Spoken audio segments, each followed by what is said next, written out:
really know what it looks like. Because when it's in general form like this, it's not showing me transformations. I'm only going to see the transformations if it's in vertex form. And to put it in vertex form, we're going to complete the square. We've done so much of that. You guys are super good at it, so this will be no big deal. I missed every completing square problem on that test. So, first thing I'm going to do... More than one? Maybe, I don't know. No, there was just one. Okay, well I missed... The first thing we're going to do is set it equal to 0 instead of equal to f of x. Then what? You take the 2, you have to... But even before that, I don't know. kick out the 5. Rewrite it. Yeah. Why are you giving 5 the group? Because he's not part of the family. Oh, yeah. All right, so my b value is exactly what Brooke said, 2. Half that, 1. Square that, 1. 1. Add a 1 to the family Oh. and to anybody not in the family. Oh, there's not a y. How do you do that if there's something next to the x? Is it exactly the same? What do you mean, how do I do what if there's something next to x? If there was a coefficient on the x squared. Oh, no, we'll talk about that in a second. Okay. Oh, we did this before. You have to, like, divide or You something, do. factor it. In this case, you have to factor. Okay, so now I factor this piece, but I don't really have to factor it. I just look at that step. So it's going to be x positive 1, so x plus 1 squared equals 6. Now I just move that back over, and voila, I am in vertex form. So now I can plot my vertex. My vertex point is -1, -6. So if it's vertex form, is it y equals? Yes. Or f of x equals either one. So -1, -6 is my vertex. So I'm going to go over 1, down 6. In this case, it has not been stretched or compressed or flipped. So I can just put my regular 5 dots. So up 1 over 1, both ways. Over 2, up 4.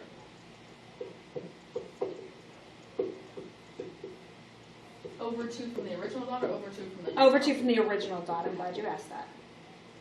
And I can't count. So it looks like that. Now, it asks for the intervals of increase and decrease. So remember when it's asking for intervals, we've talked about this before. It is asking for the x values. So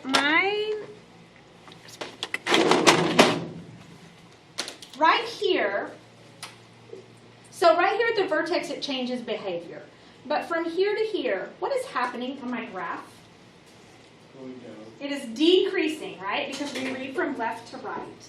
Well, so my interval of decrease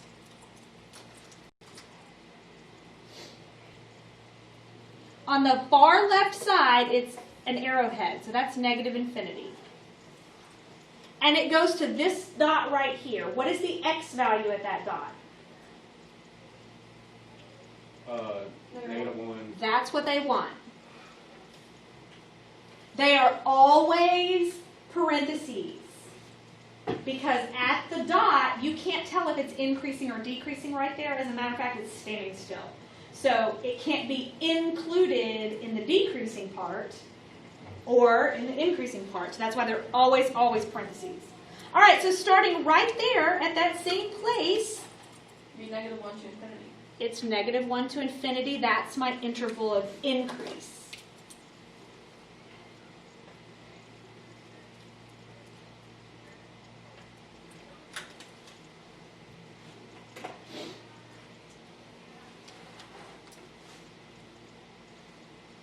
Okay. So now, looking at, is everybody okay with those? Yeah. All right, so now looking at the next one.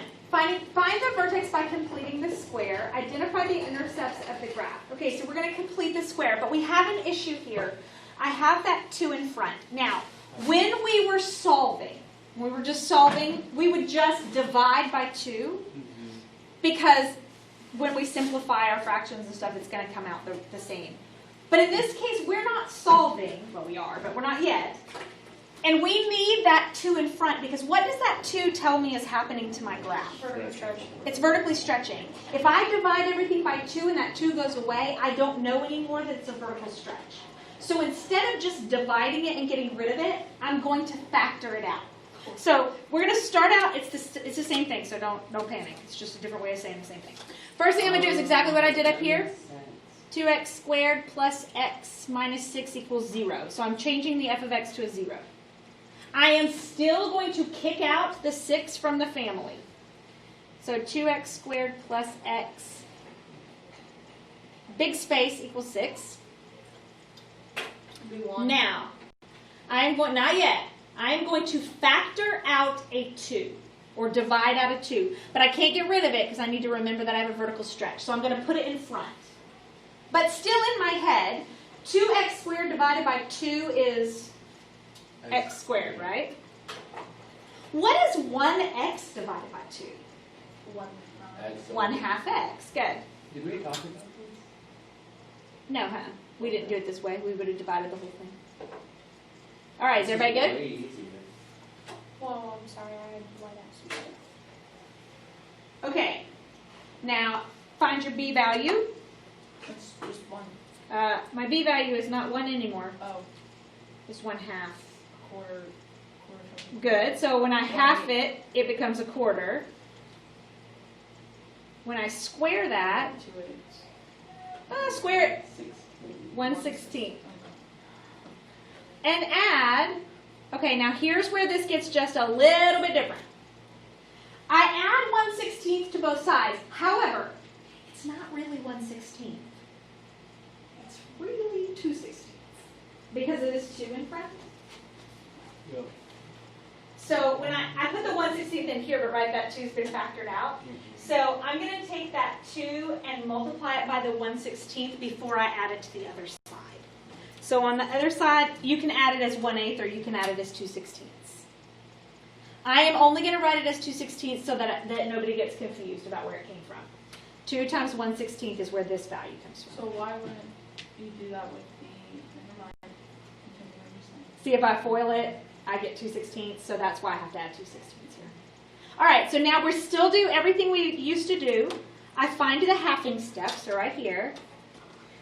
So it's going to be 2 and in parentheses, x plus a fourth squared equals, now that 6 is over 1. Now I'm going to simplify this just to make it easier on myself to 1/8. So that's going to make that 48/8 plus 1/8.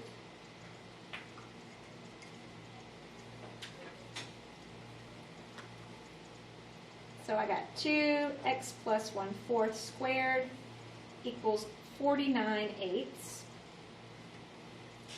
Now I can move that to the other side to get my vertex form.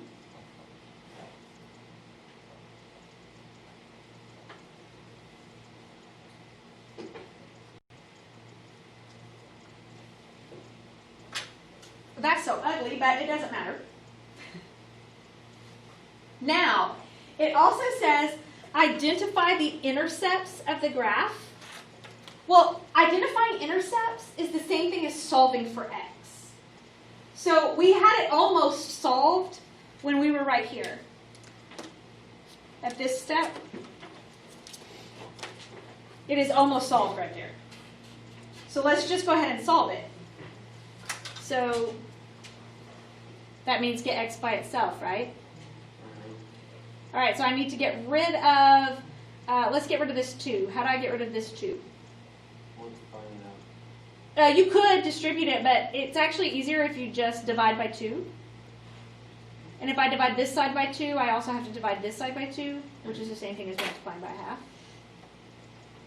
So I get x plus 1/4 squared equals 49/16. Now what? You need to take the square off.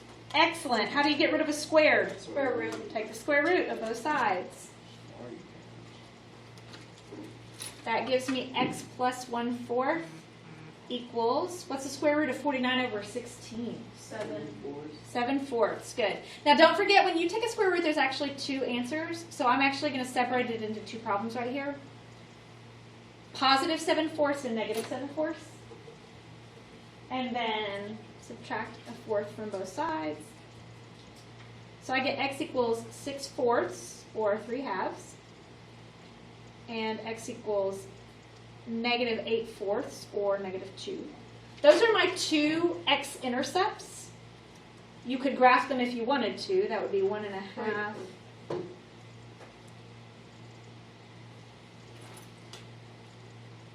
You move the 1/4 over. You subtract 1/4 to get x by itself. So On both of them. Which one's the first step?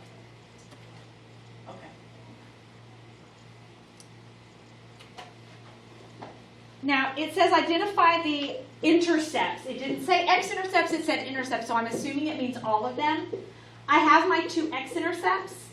Now I just need my y-intercept. To find a y-intercept, you just plug in 0 for y, which in this case is super easy. You can plug it into the original problem. If I plug a 0 into my original, you plug in a 0 for x, sorry, to get the y-intercept. If I plug in a 0 here and here, that makes my y-intercept negative 6. How did you get negative 8 over 4? It was negative 7/4, because when you take a square root, it's positive and negative, right? And then I subtracted 1/4. Same signs add and keep, different signs subtract. Take the sign of the high and whatever. So it's actually addition, negative 8/4. So those are my two x-intercepts. So I graphed them. 3/2 is 1.5 and negative 2. My vertex is at negative 1/4 and negative 49/8, which is, what is that? Let's see. 6 and 8. So negative 6 and 1/8. So that would be like,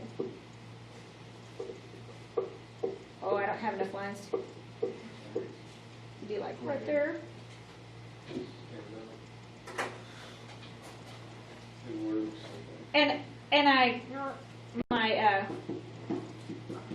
my y-intercept is at negative 6. So it should cross right there at negative 6. All right. We all sort of kind of okay? No. So I was okay up until the yellow, and you're solving it and everything. And then you solved it, and then you put those random 2 dots on the graph. Oh, they're not random. Look. These are the x-intercepts. That's what I was finding. Where did you get 6 over 4? So x is negative 2. That was this one. Oh, plus or minus.